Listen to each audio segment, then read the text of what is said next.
మరిన్ని వీడియోల కోసం సబ్స్క్రైబ్ చేసుకోండి. అదేవిధంగా పక్కనే ఉన్న బెల్ ఐకాన్ క్లిక్ చేసి వీడియో నోటిఫికేషన్స్ని పొందండి. Hi friends, welcome back to our YouTube channel వెంకట్బీటీఏ. ఫ్రెండ్స్, మన తెలంగాణ రాష్ట్రంలో 2 పట్టభద్రుల నియోజకవర్గాల ఎమ్మెల్సీలకు ఎలక్షన్ అనేది జరగబోతుంది. సో దానికి సంబంధించి ఎమ్మెల్సీ ఓటుకు ఎవరు అర్హులు అనే విషయాల గురించి ఈ వీడియోలో తెలుసుకుందాము. సో అదేవిధంగా ఎలా అప్లై చేయాలి, అదేవిధంగా ఎప్పటి వరకు ఈ అవకాశం ఉంది అనే మొదలైన విషయాల గురించి ఈ వీడియోలో తెలుసుకుందాము. సో ఫ్రెండ్స్, మనకు ఆ 2 పట్టభద్ర నియోజకవర్గాలు కూడా మనకు తెలిసిందే. ఒకటి మహబూబ్ నగర్, రంగారెడ్డి, హైదరాబాదు. సో మరొకటి వరంగల్, ఖమ్మం, నల్గొండ. సో మరి ఈ పరిధిలో ఉన్నటువంటి ఎవరైతే పట్టభద్రులు ఉన్నారో సో వాళ్ళు ఆయా నియోజకవర్గ పరిధిలో మరి వాళ్ళు అప్లై చేసుకోవచ్చు. సో మనం ఒక్కొక్కటిగా చూసినట్లయితే దరఖాస్తుదారు అంటే ఎవరైతే అప్లై చేసుకోవాలనుకుంటున్నారో సో ఈ ఎమ్మెల్సీ ఓటు కోసము సో వాళ్ళు ఆ సంబంధిత పట్టభద్రుల నియోజకవర్గం పరిధిలో నివసిస్తూ ఉండాలి. సో ఎక్కడైతే వాళ్ళు ఓటు వేయాలనుకుంటున్నారో సో అక్కడ నివసిస్తూ ఉండాలి. సో అదేవిధంగా ఇది second point most important. So 2020 November 1 నాటికి కనీసం 3 ఏండ్ల ముందు విద్యార్హత సాధించి ఉండాలి. అంటే డిగ్రీ పాస్ అయి ఉండాలి. అది ఎప్పుడు పాస్ అయి ఉండాలంటే 2020 నవంబర్ 1 నాటికి కనీసం 3 ఏండ్ల ముందు పాస్ అయి ఉండాలి. అంటే దాని అర్థం ఏంది మనకు అంటే 2017 నవంబర్ 1 నాటికే డిగ్రీ పాస్ అయి ఉండాలి. అంటే 2017 నవంబర్ 1 కంటే ముందు డిగ్రీ పాస్ అయినటువంటి వాళ్ళు మాత్రమే ఇక్కడ అర్హులు అని చెప్పేసి మనకు అర్థమవుతుంది.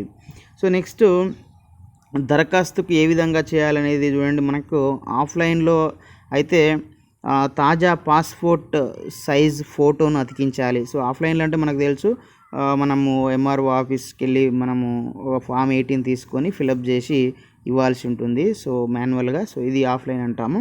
సో దరఖాస్తుకు మనము తాజా పాస్పోర్ట్ సైజ్ ఫోటోను అతికించాలి. విద్యార్హతకు సంబంధించిన డిగ్రీ లేదా డిప్లొమా సర్టిఫికేటు అంటే డిగ్రీ సర్టిఫికేటు లేదా డిప్లొమా సర్టిఫికేటు లేదా మార్కుల జాబితా లేదా ఇతర ధృవీకరణ పత్రాలు ఏమైనా ఉంటే అవి జత చేయాలి. వాటిపైన డిజిగ్నేటెడ్ ఆఫీసర్ లేదా గెజిటెడ్ ఆఫీసర్ లేదా నోటరీ పబ్లిక్ అటెస్టెడ్ చేయించి జత చేయాలంటే వాళ్ళ యొక్క ఎవరైతే మన గెజిటెడ్ వాళ్ళు గ్రీన్ పెన్ యూజ్ చేస్తారు కదా వాళ్ళతోటి మనము అటెస్టేషన్ చేయించి ఆ ఫామ్తో పాటుగా ఇవన్నీ మనం జత చేసి అక్కడ మనం ఇవ్వాల్సి ఉంటుంది. అయితే దీన్ని మనము రాష్ట్ర ఎన్నికల సంఘం వెబ్సైట్ ఏదైతే ఉందో మనకు www.cuotelangana.nic.in ద్వారా కూడా ఓటర్గా నమోదు కావచ్చు, అంటే నమోదు చేసుకోవచ్చు ఆన్లైన్లో కూడా. సో ఏ విధంగా చేయాలనేది నేను ఆల్రెడీ ఇంతకుముందు వీడియోలోనే ఎక్స్ప్లెయిన్ చేయడం జరిగింది. సో దాని లింక్ అనేది నేను వీడియో డిస్క్రిప్షన్లో ఇస్తాను, అట్లే ఎండ్ స్క్రీన్లో కానీ పైన కార్డులో కానీ ఇవ్వడం జరుగుతుంది. సో ఆ వీడియో కూడా మీరు చూడొచ్చు. మీ ఇంటి దగ్గర నుంచే మీ చేతిలో ఉన్న మొబైల్ నుంచే మీరు ఎమ్మెల్సీ ఓటర్గా నమోదు చేసుకోవచ్చు. సో నెక్స్ట్ చూడండి, ఇంకొక ముఖ్య విషయం ఏంటంటే గతంలో పట్టభద్రుల ఓటర్గా ఉన్నవారు సైతం మళ్ళీ కొత్తగా దరఖాస్తు చేసుకోవాల్సి ఉంటుంది. అంటే ఇంతకుముందు మీరు ఆల్రెడీ ఓటర్ లిస్ట్లో ఉన్నప్పటికీ కూడా ఎమ్మెల్సీ ఓటర్ లిస్ట్లో మళ్ళీ కొత్తగా అంటే ప్రతి ఒక్కరు కూడా అప్లై చేసుకోవాలి. 2017 నవంబర్ 1 కంటే ముందు డిగ్రీ పాస్ అయిన వాళ్ళందరూ కూడా మళ్ళీ కొత్తగా ఈ ఎమ్మెల్సీ ఓటుకు అప్లై చేసుకోవాల్సినటువంటి అవసరము ఉంది. గత ఓటర్ల జాబితా ఇప్పుడు పనికిరాదు. సో ఆ జాబితా అనేది మనకి ఇప్పుడు యూజ్ కాదు. సో కాబట్టి అందరూ కొత్తగా మళ్ళీ అప్లై చేసుకోవాలి. సో ఒక్కసారి షెడ్యూల్ అనేది చూద్దాం, ఎందుకంటే మనం ఏ డేట్ లోపు మనం అప్లై చేసుకోవాలనే విషయాల గురించి ఒకసారి చూద్దాము.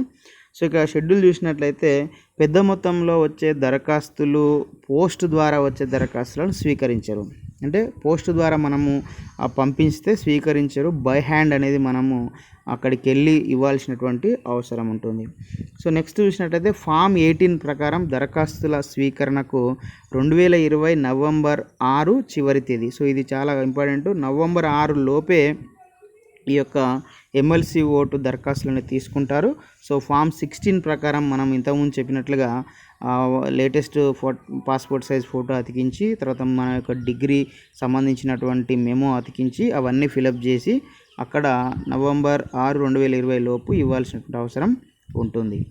సో తర్వాత మనకు ఓటర్ల ముసాయిదా జాబితాను డిసెంబర్ 1వ తేదీన ప్రచురిస్తారు. సో మనం ఇట్లా అందరూ ఆన్లైన్లో ఆఫ్లైన్లో అప్లై చేసుకున్న వాళ్ళందరి డీటెయిల్స్ తోటి ఒక లిస్ట్ తయారు చేసి డిసెంబర్ 1వ తేదీన ప్రచురిస్తారు.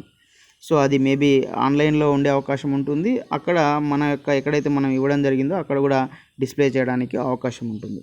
సో అట్లా ప్రచురించిన తర్వాత ఏమైనా క్లెయిమ్లు అభ్యంతరాల స్వీకరణ ఉంటే అది డిసెంబర్ 1 నుంచి డిసెంబర్ 31 వరకు చేపడతారు. సో ఎవరికైనా అభ్యంతరాలు ఉంటే అవన్నీ తీసుకోవడానికి ఈ డేట్స్ మధ్యన మనకు అవకాశం ఇస్తారు. తర్వాత క్లెయిమ్లు అభ్యంతరాలు ఏవైనా ఉంటే జనవరి 12లోగా పరిష్కరిస్తారు. సో మనం ఏవైతే వాళ్ళకు అభ్యంతరాలు వ్యక్తం చేయడం జరిగిందో వాటిని జనవరి 12లోగా దానికి సాల్వ్ చేయడం జరుగుతుంది. సో చివరగా ఓటర్ల జాబితా అనేది జనవరి 18న ప్రచురిస్తారు.